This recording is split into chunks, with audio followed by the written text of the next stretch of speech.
Bismillahirrahmanirrahim. Assalamualaikum warahmatullahi wabarakatuh.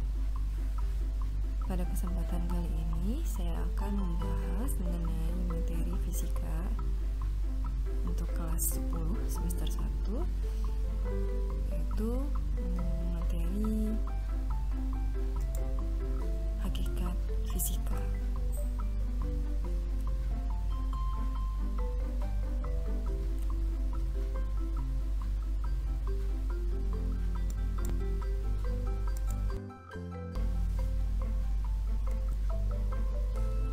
Hakikat ilmu fisika, sains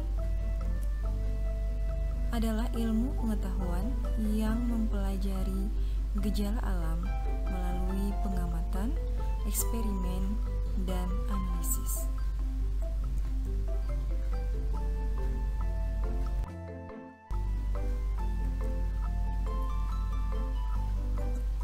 Fisika sebagai salah satu cabang dari sains merupakan ilmu pengetahuan yang mempelajari materi dan energi serta interaksi antara keduanya.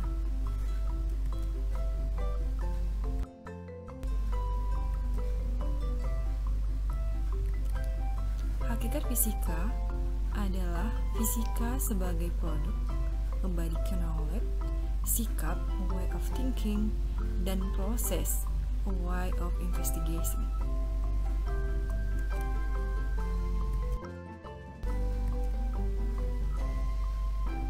Yang pertama, fisika sebagai produk. Produk yang dimaksud dalam fisika adalah kumpulan pengetahuan yang dapat berupa fakta, konsep, prinsip, hukum, rumus, teori, dan model.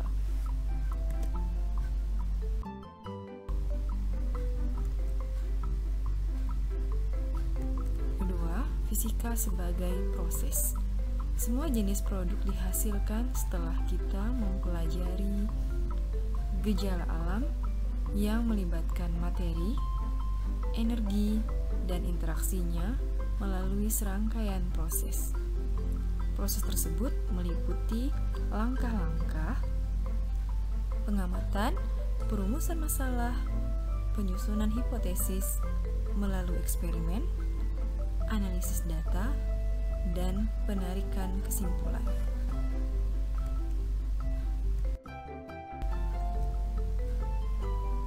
Yang ketiga, fisika sebagai sikap.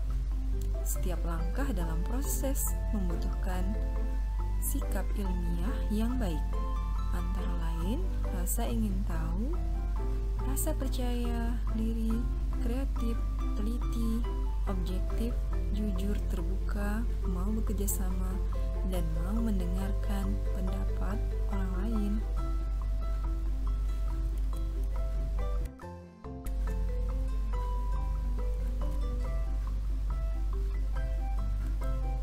Metode ilmiah adalah prosedur dalam mendapatkan pengetahuan yang disebut ilmu.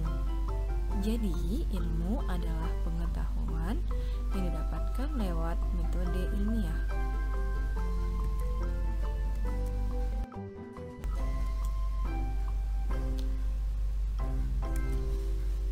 Syarat-syarat yang harus dipenuhi suatu pengetahuan dapat disebut ilmu dan dikatakan ilmiah adalah sebagai berikut.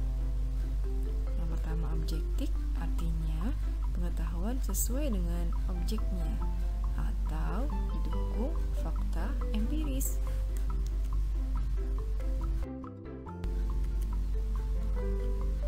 Yang kedua, metodik, artinya pengetahuan itu diperoleh dengan menggunakan cara-cara tertentu yang teratur dan terkontrol. Yang ketiga, sistematik. Pengetahuan itu disusun dalam suatu sistem yang satu sama lain saling berkaitan dan saling menjelaskan sehingga seluruhnya merupakan satu kesatuan yang utuh.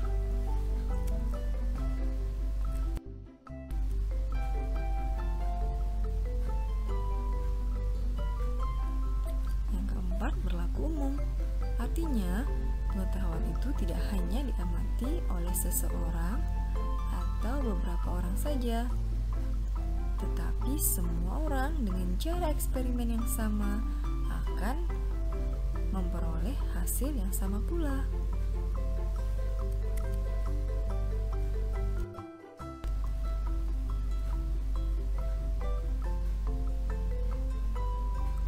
Operasionalisasi metode ilmiah. Pertama, melakukan pengamatan atau observasi. Langkah awal yang harus dilakukan dalam sebuah penelitian adalah melakukan pengamatan atau observasi untuk menemukan masalah melalui pengamatan kuantitatif atau kualitatif.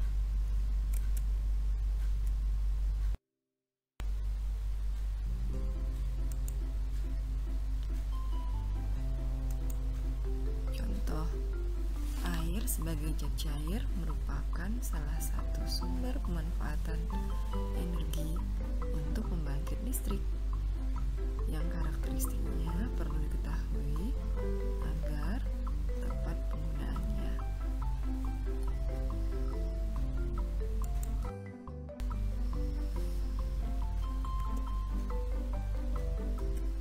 Yang kedua, merumuskan masalah.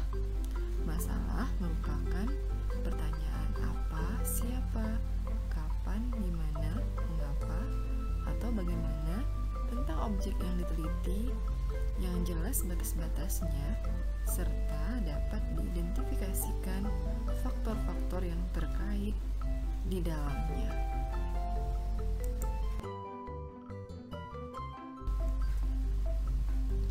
Contoh,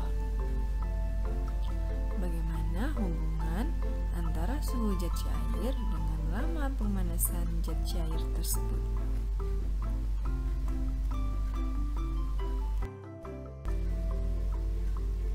Yang ketiga, mengumpulkan data atau informasi. Informasi atau data dapat diperoleh dari literatur, buku, atau informasi yang ada di internet yang sesuai dan mendukung teori dalam penelitian. Contoh, zat cair dapat menyerap kalor secara spesifik bergantung dari jenis dan susunan partikelnya.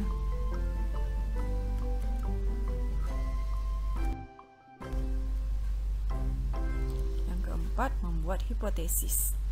Hipotesis merupakan jawaban sementara atau dugaan sementara tentang masalah yang diselidiki. Jika setelah diuji hipotesis tidak diterima, kita harus mengubah hipotesis tersebut sehingga dapat ditarik kesimpulan.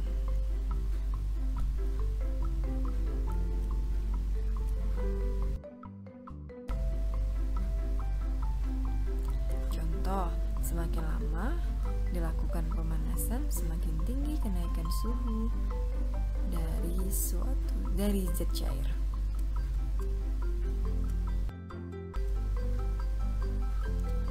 Melakukan percobaan atau eksperimen. Percobaan atau eksperimen dilakukan untuk menguji kebenaran hipotesis. Percobaan biasanya dilakukan berulang kali sehingga dapat ditarik kesimpulan.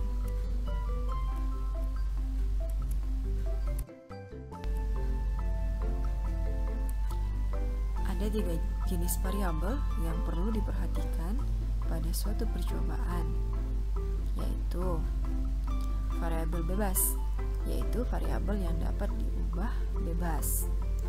Variabel terikat, yaitu variabel yang diteliti dan perubahannya bergantung pada variabel bebas. Yang terakhir, variabel kontrol, yaitu variabel yang selama percobaan dipertahankan tetap.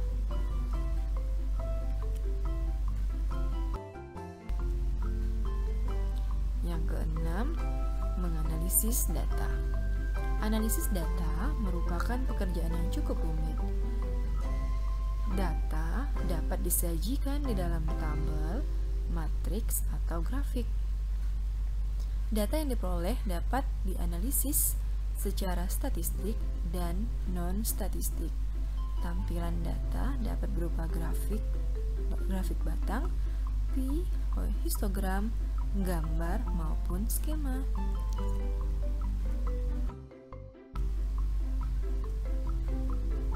Yang ketujuh, menarik kesimpulan. Kesimpulan merupakan penilaian apakah dalam sebuah hipotesis yang diajukan dapat diterima atau ditolak. Apabila dalam proses pengujian terdapat fakta yang cukup mendukung hipotesis, maka hipotesis itu diterima. Sebaliknya, jika dalam proses pengujian tidak terdapat cukup fakta yang mendukung hipotesis, maka hipotesis itu ditolak.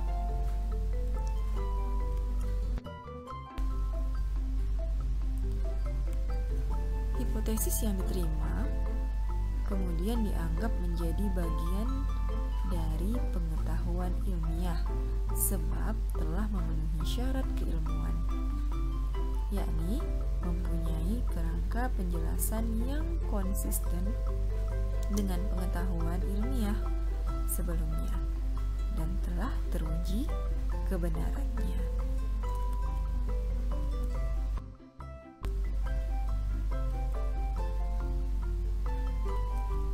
Pengertian kebenaran di sini harus ditafsirkan secara pragmatis. Artinya bahwa sampai saat ini belum terdapat fakta yang menyatakan sebaliknya.